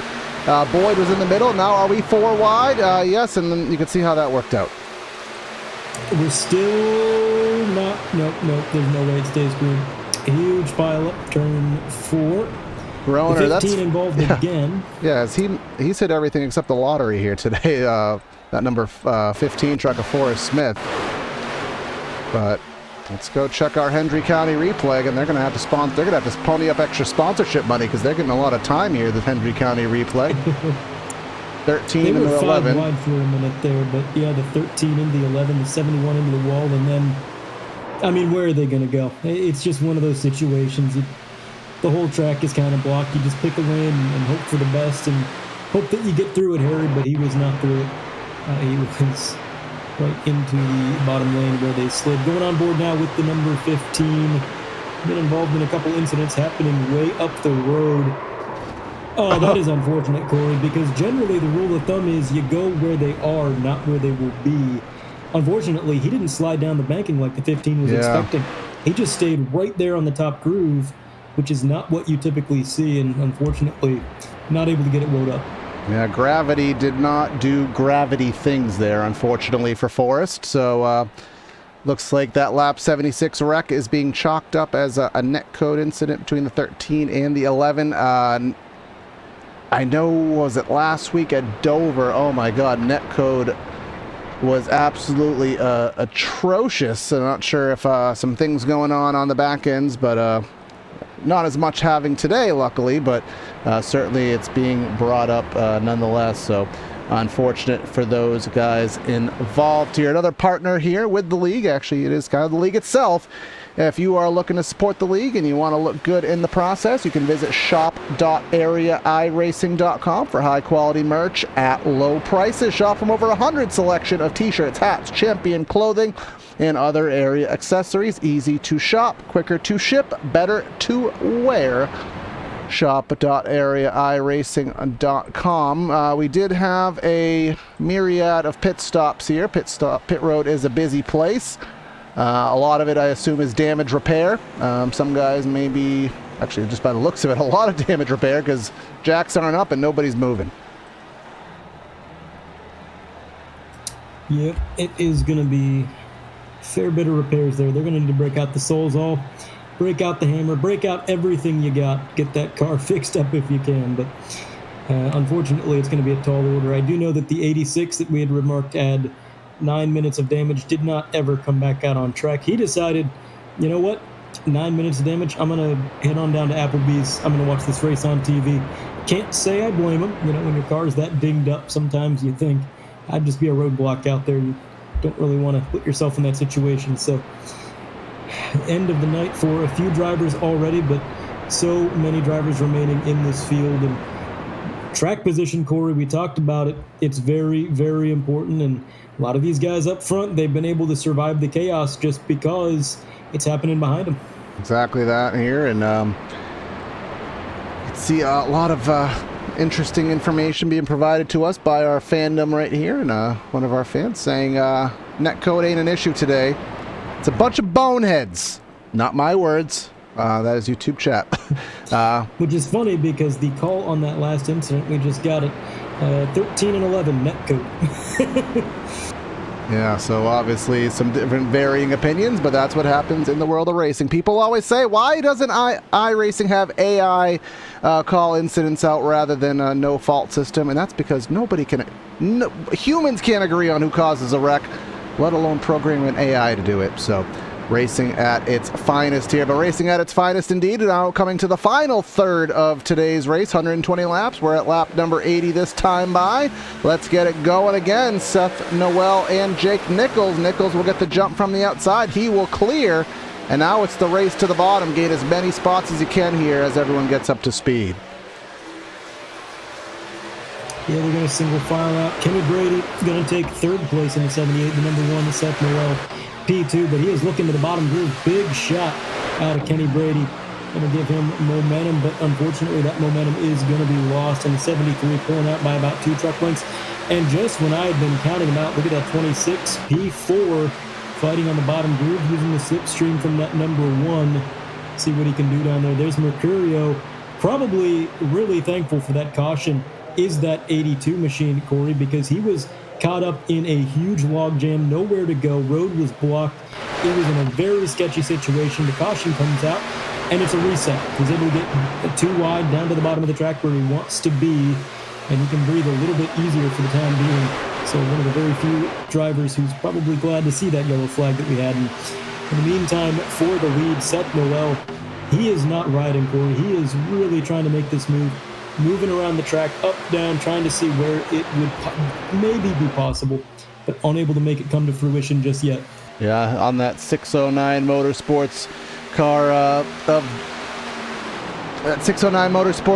of Seth Noel, trying to get the best run he can. Of course, his teammate up front with 609, Jake Nichols, leading things down. Other guys on that team, Philip Groner, he's had his issues, and then Jeremy Miller. I don't even see where Jeremy Miller is here on the pylon here, but not in the top 10 at the very least. But either way, trying to have that teammate battle. And then Kenny Brady, again, he joined the league maybe 2 or 3 weeks ago, and he's been on the podium, if I remember correctly, in each event. I think he's finished 3rd and 2nd, just trying to fill up that podium streak and get the P1, but a lot of work to be had. Jonathan Evans trying to get his positions back, started up front, fell to the back, mid-pack, and now he is up front when it matters, trying to dig on that low lane, but we know how difficult that it is. Yeah, I mean, like I said, on the short run, you're just not going to make up that much time down there. But unfortunately, the short runs are all they've really had to work with. So the drivers that have taken the high line and really made themselves comfortable up there, they're the ones that have really been profiting so far. It's been the place to be. When you have cautions kind of sprinkled evenly throughout the race, you never really have to worry about that tire wear, and you never really get to see the fruits of your labor if you're one of those guys down there saving. So the top groove, the place that you want to be, as the leader is up there. 2nd place, Seth Noel, the 26, spearheading the bottom, doing what he can. But as you said, Corey, not a whole lot can be done. 8 car has been on a bit of a recovery tour. He was a little bit further back in the grid. Now back up, fighting for a top 5 position, seeing what he can get done. And it's strange, Corey. The race is winding down. Lap 86 out of 120. I think they've actually calmed down a little bit since the start of this race. They're getting single and too wide a little bit quicker. They're not making as aggressive of overtakes. Do you think that we've had enough cautions that they're like, all right, let's just get to the end, and then maybe we pull out the big guns there? I mean, that's normally the strategy I like to say, is let's just kind of, especially at these pseudo-plate style races, which I'll throw this in the category. You know, of course, you have your Daytona, your Talladega, you throw your Atlantas in there. Get to the end, get to the last 20 laps, then throw the haymaker out. The only flaw of that strategy is if everybody throws out the haymakers at 20 to go, then you're in the same predicament. There's nowhere to go. You have to try that much harder to make the passes when everybody else is going guns out. So maybe it's better to make the passes now and then try to play a little bit more defense later in the race. But just, you can kind of see as we just kind of go through a couple different shots here, we are thinned out a little bit. Of the 43 drivers who took to the grid, 20, about 30-ish are still on the track on the lead lap, but only about 24 are in this kind of lead pack, if you will. Then we have a bunch of drivers with some damage kind of, you know, running by themselves. So it is thinned out a little bit, which gives you a little bit more room to play with, which I guess could prove to the point of maybe getting that green flag running that we yearn for. Yeah, honestly, the way that they're racing now, it could very easily stay green. They've really mellowed out a little bit. You love to see it. Jake Nichols is definitely liking it. He's got the lead. He's got the track position, the clean air. A caution would jeopardize that, so he's wanting it to stay green. Gotta admit, admire the dedication to the bottom lane from the 26. He has gained a few positions. Riding on board now with Garrett Conrath in P11, just outside the top 10, trying to take a top 10 position. He is one of the drivers on the high line and making it work pretty well, but not a lot of wiggle room there as he literally wiggles going into the corner. Gets a little bit sideways, sacrifices a little bit of time, but he will make it right back up. Center of the corner, he's got a lot of good rotation speed in that car, it would seem. But, looks like some lap traffic coming into play as well, and now here we go. We're fanning out lap traffic down below. second and third taking the bottom groove, the leader taking the top. That brings them right back together, and oh my goodness, oh boy, you could not have put a piece of paper between any of those drivers in the 3-wide situation. Nothing really the 09 could have done. He tried to stay low, but everybody else wanted to be down there with him, so that was a risky situation. Now that opens up the battle for P2. Jonathan Evans in lap number 26 tries to take it away, not quite able to do so. He moves to the high lane. He tried low, nobody home, trying high. Let's see what he's got, but Kenny Brady not making it easy. He's filling up the rearview mirror, making his presence known to that 26 as well. We are at under 30 to go in this race, and it is heating up here. Still everybody fanning out. The 82 on that low groove gets a 2-for-1 special there, Corey. Yeah, Bob's your uncle gets 2 spots in one corner and gets the push from Peyton Howell. Peyton Howell, how many times did I say he needs to make something happen? He's been in the teens, 20s for the majority of the race, but now in the time that matters, he gets that Toyota up into the top 6/5, depending on the circuit around. This time by now relegated back to 6, but again, gets himself where he wants to be when it matters there. David Weishart, who has led a fair amount of laps, the specific number that there being 29 matching his truck, but he doesn't want to do that. He wants to get at least 30 to get a victory here, but he's relegated back to the 8th spot, trying to go to the outside of Ryan Andrew. Andrew in that beautifully spec-mapped automobile. And again, we do have to give credit to iRacing, something that a lot of times we don't do, because they did update the renderer model thingy, fancy techie thing, that made the spec maps at night actually work. And it is nice seeing those kind of chrome and metallic shine under the artificial Kansas light. Yeah, it really does. It was a good looking car. Every time I see it, it just pops, and that is one of the best things about iRacing, is just the things you can do with these paint schemes, the spec maps you can apply. But in the meantime, Jake Nichols leading the way, 0.2 of a second going to be the advantage. A little bit of separation, 3 cars starting to break away from the rest of the field. And Nichols really has been one of the best trucks all night. I believe he's got the most laps led.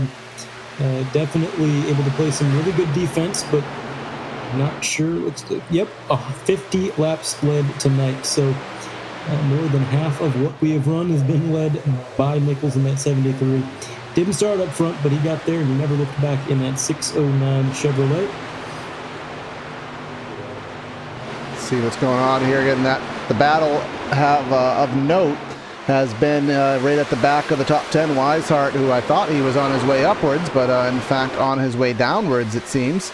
As I think he has gotten passed by, no, he was working on the 84, so he's still doing what he was doing. But Garrett Conrath, who really hasn't been a factor in today's race. He's kind of been relegated in the teens for most of the race, currently in the top 10.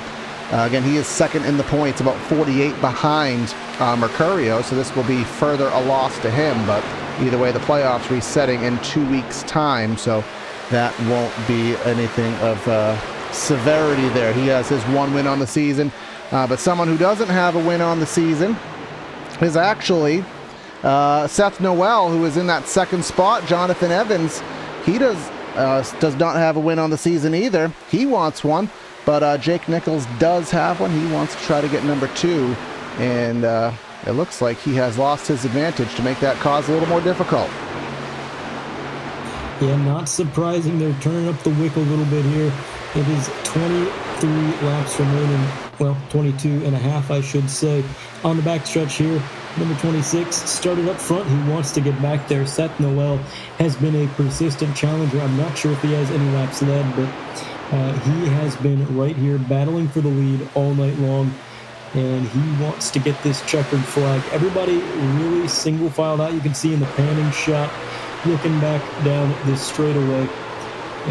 It looks calm, but I assure you it is not. These drivers trying to pick up every point they can. With the playoffs looming and a few uncertain racetracks over the horizon, they want to get everything they can out of Kansas, and slotting back in line just barely. Number 1 looked low, realized it wasn't quite going to happen, and was able to get back in the groove. So able to maintain that second position. And look who's joined this three-car breakaway, by the way, Corey. The number 82, the long-run driver who has just been so good when it stays green. He's been on the bottom groove, saving the tires all night long, and now it is finally paying off. He's able to get up here, duke it out for a podium position. If it stays green, you might be looking at a contender. Yeah, interestingly enough, well, because I was going to make the point of it, they don't do it. But the prior lap, everybody voluntarily ran kind of low middle. And that time by through 3 and 4, everybody running up top. And we talked earlier, I don't remember what the numbers were, but the track temp has, I think it was right around that. So it hasn't really changed too much here, but 86 track temp here as we push 10 o'clock sim time.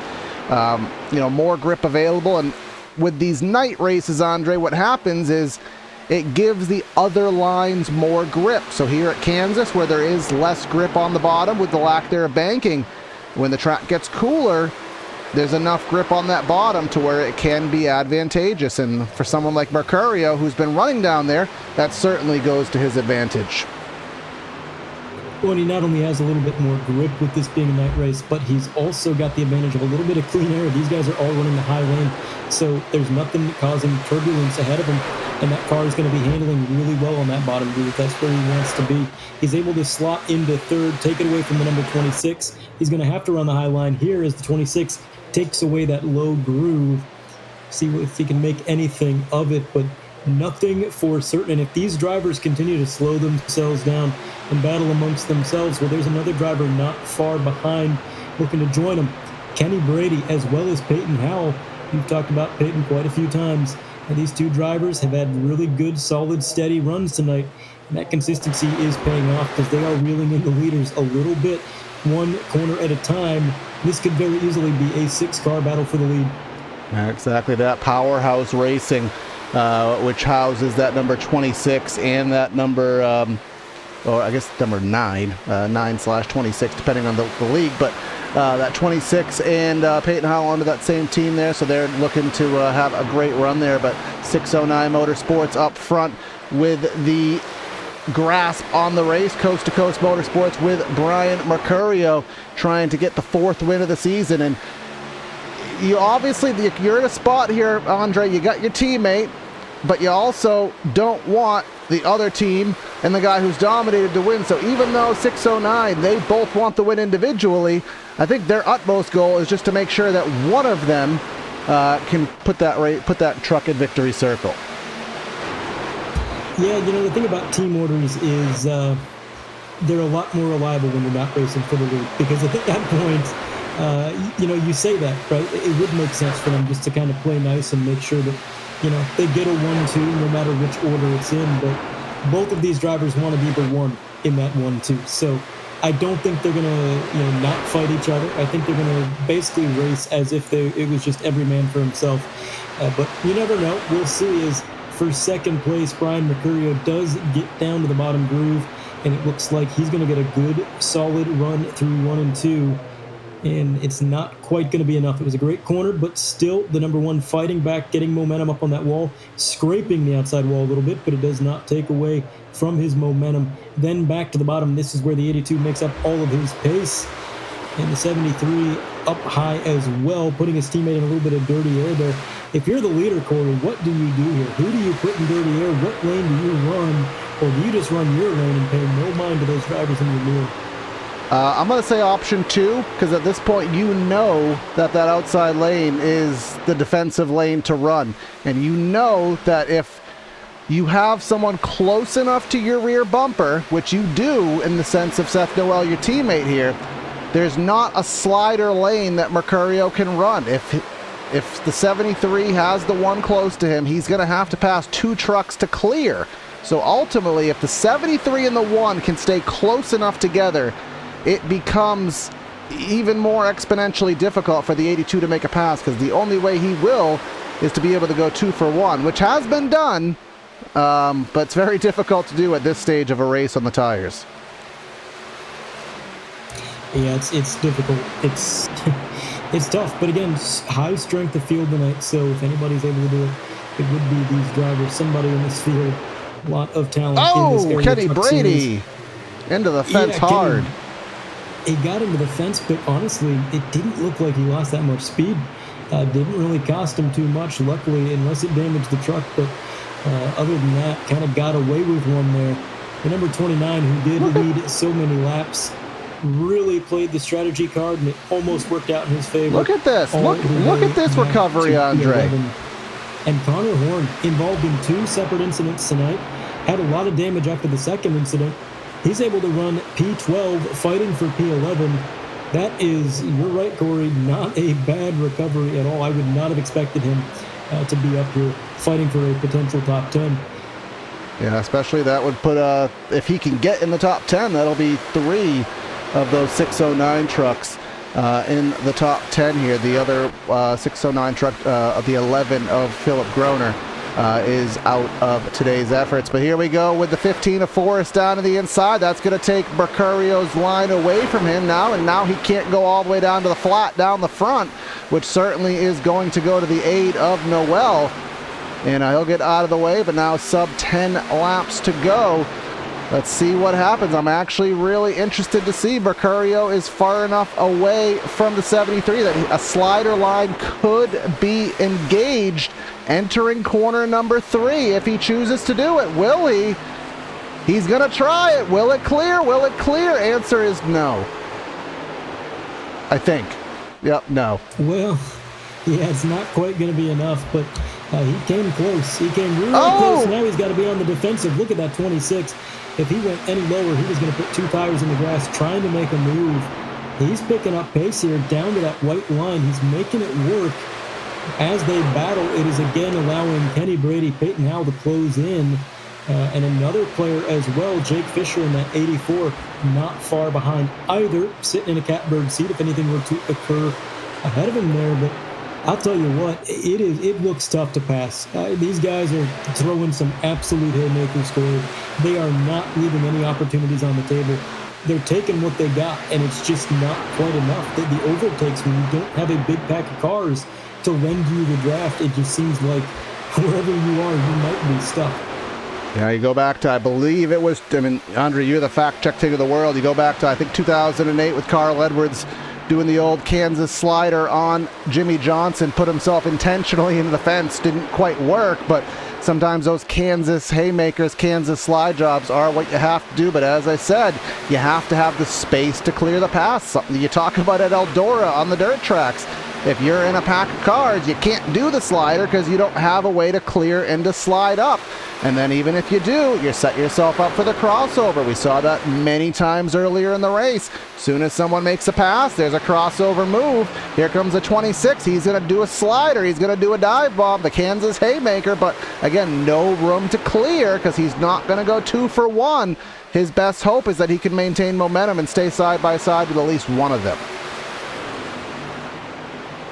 Yeah, you would hope he can stay side by side, but the momentum tough to build, even tougher to keep. 6 to go here at Kansas. That 26 rolling the bottom. He's just ever so slowly chipping away. He is gaining ground. It is working for him. It's just extremely slow, this progress he is making, and unfortunately the clock is starting to run out. The 82 is all but given up on that low lane.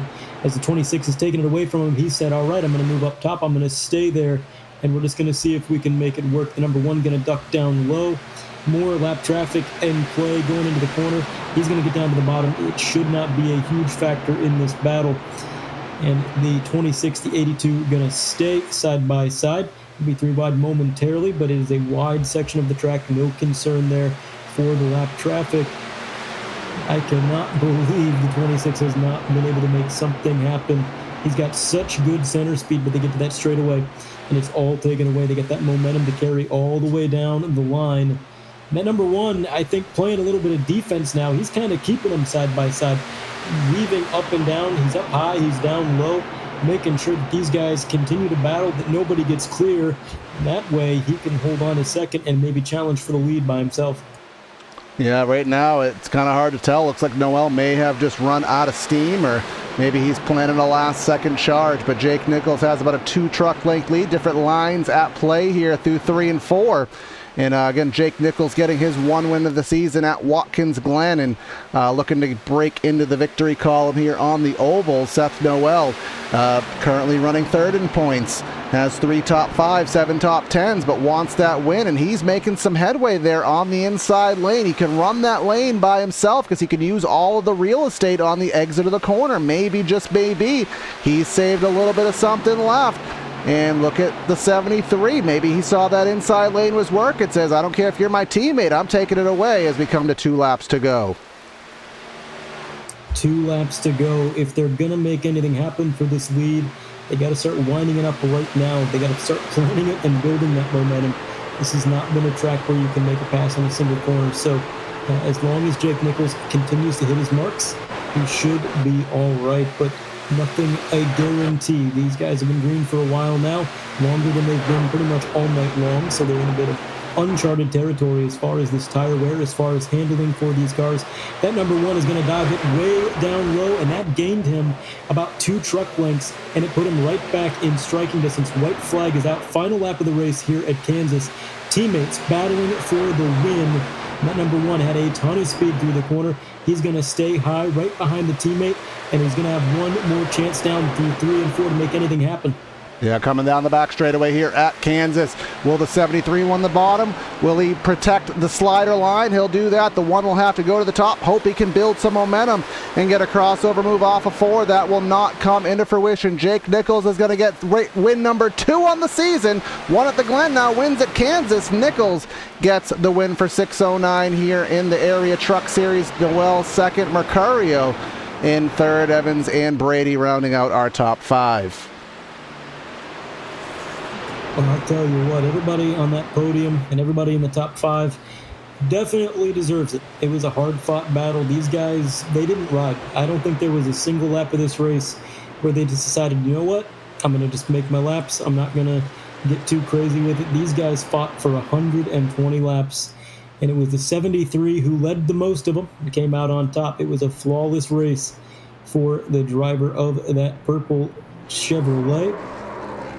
He is going to go ahead and burn it to the ground across the stripe. I'd be pretty happy too. All the chaos, all the crazy things that happened tonight, not only to survive the race, but to come out with the trophy. Got to be a big, big relief, especially knowing that you maximized Kansas going into some uncharted territory in the next couple weeks. Exactly that here, and if you want to celebrate tonight's win along with Jake Nichols, you can get some victory fuel. Choose some caffeine-free flavors like Throttle Punch, Purple Potion, or Lucky Lemon. Each can packed with electrolytes charged with vitamins and kid-friendly. You can get 10% off your order with Area iRacing at checkout. Go to victoryfuel.com and help us out in that capacity. But let's go start our post-race show, run things down with our final order results here today from the Kansas Speedway. Getting the win by a final margin of about 0.2 of a second over his teammate. Jake Nichols will get it over Seth Noel. Mercurio had the speed, but just couldn't make the passes. He'll settle for a podium run in third. Jonathan Evans, a solid run in fourth. 6.66 off. Hopefully that's not bad luck for him going into the following races. Kenny Brady in a fifth spot. Peyton Howell in sixth. Jake Fisher, Garrett Conrath, Ryan Andrew, and what a good recovery. Connor Horn sneaks out of top 10. Outside of the top 10, Jordan Kuntz in the 99 had a lot of speed early, but lost a little bit of that momentum later in the race. Still a good finish, P11. Ricky Springer, he had to serve a penalty at the start of this race, overcame it all the way back up to P12. David Weishart gambled on a strategy, didn't quite work out, P13. Trey Edison going to be P14. 15th goes to Jeremy Brown. AJ Stravato is going to be at P16. Jeremy Miller takes 17th. Justin Anasogak, I believe it was, is going to be P18. Again, I'm bad with words. Mason Kane going to be P19, and rounding out the top 20, Alex Chilcutt. All right, 21st through 30th, Jalen Handcamp. We got Ben Pierce, Tyler Hallman in 23rd, Doug Denice in 24th. Casey Lakatos gets a 25th, Preston Pardis, 26th, Gabe Herschel, Caden Diedrich, Nico Servideo, and then Bryce Senesac, and then the rest of these guys here in today's efforts have all been involved in issues. Forrest Smith hit everything but the lottery there. That 15 had some bad luck, as did Travis Beckner. You could see other drivers. Ryan Swan had a fair of issues here today, and just rounding out our running order today. Pat Scioli, last week's winner, Winner here, as I now become German, finishes in 43rd. The other two were DNSs. But let's head down to Victory Circle, our Victory Fuel Victory Circle. And we'll meet up with Jake Nichols. Jake gets win number 2, the first on a road course. Now he gets it here on the oval at Kansas. You had to fight with your teammate, a hard charge in Mercurio and Evans. But ultimately, you played good defense, you ran the right lines, and you get win number 2, man. How's it feel? Feels pretty good. I feel like I was out of breath just trying to hit the lines good, and it's a lot of mirror driving. I felt like Dale Jr. like around 2014, super speedways, just watching the mirror the whole time. If one guy went to the middle, I'd try to block the middle the next time, and if they went back to the top, I'd try to block the top, and just going back and forth. Especially restarts were crazy because we were pretty much on the verge of full throttle for a few laps. So runs would generate pretty quick, so you had to kind of just play a lot of defense. And I felt pretty good at the start of the race. Just went top side and went from like 6th to 2nd pretty quick, and felt like we had a good chance to win this thing. And I love this paint scheme. We got a new paint this week, and I guess it helped with confidence a little bit. Kind of just went out there and dominated, did our thing for 609 and Matt Liveries and Simrat Market and everybody. And thankfully we got another dub. Yeah, and you said confidence, man, and it must be certainly pretty good for you. Helps you with your points as well. Gaining some speed, gaining some over Garrett there, trying to get your seeding right for the playoffs in 2 weeks. And Andre and I in the booth were talking about the next 2 races to round out the regular season. It must feel good to get a good win here at Kansas, because 2 pseudo wild cards to end the regular season at COTA, and then of course at Talladega. So how important is it here to kind of put a good asterisk on today's race, knowing that the next 2 weeks could be treacherous? It's good to get some playoff points. Obviously it's always good to get extra playoff points, and really trying to get better seeding before the playoffs to get even more of that. But we like COTA typically, and obviously the road courses we won at the Glen, but it'll be hard to beat Mercurio this time. It'll be interesting to see how it goes. But Talladega is obviously the wild card. You could go and win the thing, or you could be on your roof. So hopefully we can just get another good week next week for especially team point side. We had a good night with 1-2, but if we could take that then and go to Dega and just really survive going into the playoffs and have a little more momentum going into there, and I think we can win the championship in this thing. Who knows? And let's just throw all that regular season. Let's just throw a new build in there too. Let's just see whatever that throws into the mix, man. But congrats on your victory here today. Any final words before we let you go? Hopefully it was a good show. It was crazy out there. It wasn't really my style at first, but once you got in the lead, I kind of just I like going and leading laps, and with this thing it kind of helps with dirty air a little bit and a lot of throttle, and hopefully we put on a great show out there tonight. It felt awesome, so hopefully we did so. You did just that, man. We had some fun, and you're having some fun too. Grab a can of Victory Fuel and enjoy the show, man. Thank you.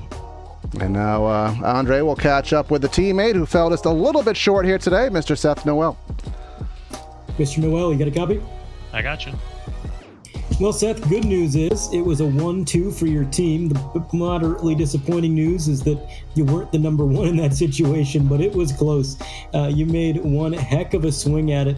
You dove down low in both of the final corners there, really closed up the gap a little bit. Just wasn't quite enough. Walk me through your race and tell me a little bit about what kind of conditions you were facing out there. Yeah, we were just trying to manage the short run pack raciness of it and trying to survive. We were kind of stuck for a while until about halfway, and then we started slowly kind of figuring it out, how to do all the short run stuff and put ourselves in good spots where we can move forward and then get to the top, because once you get to the top after like 10 laps, like you just run there. The middle was better, but it's just so hard to pass that. And you saw that at the end with Brian and Jonathan. They were both like on my left rear and just kind of stuck. So just try to control our own destiny and managed to get a P2 on the night. Obviously, I wish I could have done one spot better, but if I'm going to lose anyone, at least it's a teammate. Get good team points out of the night and head on to COTA in 2 weeks. Yeah, good points night for the team and a good points night for yourself going into some relatively shaky racetracks coming up, a road course and a super speedway. How are you feeling about those two tracks, and of them, which one are you kind of looking forward to the most? Neither would be the correct answer. Yes, that is the correct answer. Hopefully, COTA, we can come out of a top 5, maybe similar to Watkins Glen. I think we got 3rd there, so maybe we have a good night there and just try and put ourselves in a good spot for earning the regular season playoff points for after Talladega. And we all know what Talladega is going to bring. I mean, I don't have to bring that, describe that one, but hopefully I can put myself in a position where I don't really have to worry too much about the regular season points and just go boys have at it at Talladega and go have some fun trying to brawl for the win. And hopefully we can do that then. Yeah, we never know how it's going to end, but we do know it will be fun one way or the other. Congratulations on the podium, sir. And before we let you go, is there any shout outs you'd like to make? Yeah, shout out Swim Graphics, and we put the Corning on the truck since Watkins Glen. Always love looking at the billboard at Watkins Glen, and appreciate Matt putting that on the truck. Shout out to Matt Liveries. Appreciate the 609 boys bringing me on again this season after a good run that last season, and just try and keep on trucking as we continue into the playoffs. Yes, sir. Well, thank you for your time, and we'll be talking to you again soon. All right, appreciate you, boys. All right, and then last but not least here on the evening, sorry I cut you off there because I hate making people wait. Then there's hello. Speaking of cutting people off, we got Mr. Brian Mercurio here, who started 11th, finished 3rd. I have a hard time figuring out how you're going to feel about this race, man, because obviously you were kind of put in some tough situations. You couldn't really ever get the track position to take control of the race, and we know how difficult it is to pass here at Kansas, and that ended up being too difficult for you. How you computing the 3rd place finish here tonight? It was good. I gave Seth and Jake a bunch of props. Seth even, I joined them in the waiting room, and I was like, man, Jake, you got to give Seth a ton of credit there for being one hell of a defender. And Seth was like, I was doing my best. So they ran a great race still, but it's just, when you have guys that are teammates and they're 1-2 ahead of me, they can just kind of coordinate what I'm trying to do or where I'm trying to go on track. And it's so tough running on the top. You just carry so much momentum. Even if you hit it okay, you could just carry momentum, and when you have 2 guys, like I said, working together, they'll just carry that all the way through, and it makes it real difficult to pass. Yeah, and it just didn't work out for you. You could never pull that slider because, like you said, they were just too close to each other. But obviously, Jake will get some playoff points here. He'll get a little bit better seeding with 2 wins now. You still lead the charge with 3, and word on the street is you can etch the trophy because COTA is likely to be yours in 2 weeks' time. Is that a little bit of a stretch statement, or do you share that same amount of confidence heading into the last 2 races of the regular season? That was actually the exact conversation I was having with Jake before I joined you guys up here. So, yeah, I don't know. I won't have to start at the back this time, so at least I won't have to pass too many cars, hopefully, as long as I can still qualify well. But we'll see. Yeah, I like to think I can win a race at COTA, especially with the pace that kind of show at Watkins Glen. I feel like I'm particularly good at Watkins Glen, and I feel like I'm pretty good at road courses in general. But unfortunately, there's no guarantees. So as much as you might want to etch my name into the trophy already, we got to wait until the race itself happens. And of course, we are running the alt layout here. I know it's not the exact real life layout, but close enough to it, which will of course be an asterisk into things. But either way, man, a solid 3rd place effort here today. Any final words before we let you go? Yeah, I just want to give a big thank you to all the guys over at Coast to Coast Racing. Had 5 of us race tonight. Unfortunately, Tim's night ended early, but great run from myself. Another top 10 for Jake. So that was some good solid team points. Good for the morale. We had Preston and Gabe run as well. Finished the race. So they were trying a different strat. Didn't work out, but still had a good time. I want to give a big thanks to all of our partners at Coast to Coast. First off, Rebel Rabbit, High Seltzer for being on my truck. The NYC and NJ NASCAR Club. Morass.live, T-Patch Designs, Paul Fod Racing, What's on Tap, Preston and all of his brands and his websites and everything. We got a bunch of guys who support us. and doing this whole coast to coast effort. It's a bunch of fun. You guys for putting on the broadcast, everyone at Area for putting this together, and I think we'll see you guys again in 2 weeks. Well, I think we're actually covering the All-Star race next week per my schedule. So if you're there, we'll see you there. But if not, certainly we'll see you at COTA in a couple weeks' time. All right. Appreciate you guys. See you. So that'll wrap things up here today from the Kansas Speedway. And, we didn't get our caution tally here on the day, so we'll kind of skip our caution game. But 7 cautions for 21 laps here was the tally. Kenny Brady gets the Xfinity fastest lap. That doesn't actually mean anything. But Andre, your first time with us here on an Area broadcast, and Kansas does Kansas things, puts on an exciting show, and ultimately the truck that led the most laps gets the benefit of getting the trophy tonight.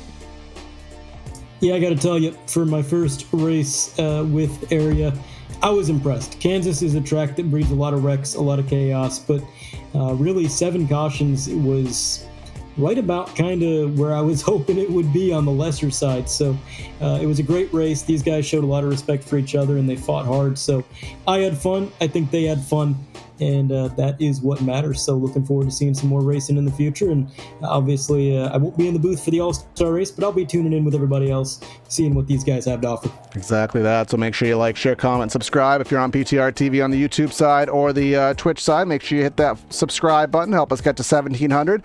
If you're on the Twitch side of things, make sure you follow the Area iRacing Twitch and consider subscribing for the $5 a month. Get yourself the points, e-boats, and potentially some free merch. But that's going to be Corey and Andre signing out of the booth. Have a great night, and we'll catch you next time.